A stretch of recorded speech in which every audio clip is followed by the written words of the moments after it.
Have you noticed? These days, coffee shops are more than just places for coffee. They feel like our second homes. Think about it. When you want to focus, relax, or just escape from home, where do you go? I think I go once a week because I live far from uni. So if I want to study and I don't have a library to go, I might just go to a cafe and study. I would say, especially when it's close to exam time, I might go more often. So maybe like 1 to 2 times a week. So what kind of cafe do you usually choose and why? I would prefer the one with plugs, so I can like charge my laptop or my phone. I would also like somewhere having like food, so I can have meal there. I don't have to like go other place to get my food and then go back. And what makes you go there to study instead of staying at home? I think the best thing is that you're able to separate your working and your living space. So, for example, if you study at home, you have your bed, like your laundries, like your dishes to do, and it's really easy to get distracted. So, I think it's one thing good about the cafe is that you can stay focused because you only have one thing to do. This is the modern third place. Not home, but a space where you can simply be yourself. Back in 17th century, London's coffee houses were called penny universities. Today, cafes still connect people in new ways. After 2020, homes became too familiar. People began hoping background noise and rhythm.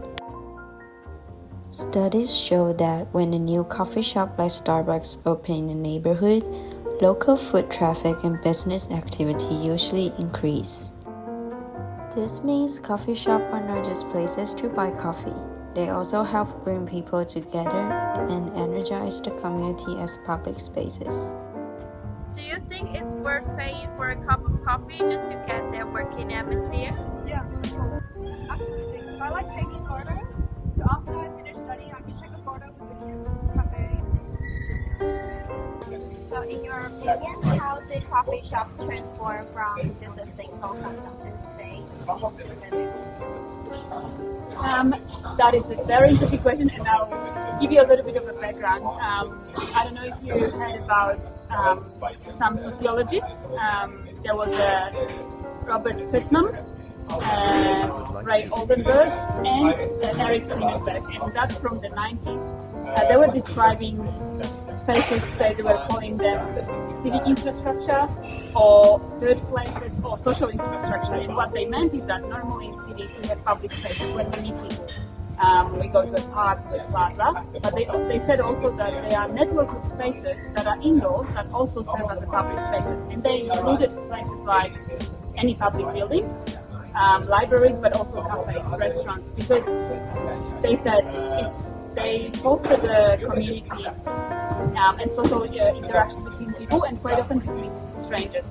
So that was already observed in the 90s, and I think those theories started popping up and cafes capitalized on that idea that people actually want to come together and be social and be among strangers, but also after a while you start getting to know people, and that is a very strong pull. So I think that started early on. Every city has its own cafe identity: Tokyo's calm, Paris' sociability, and Sydney's creativity.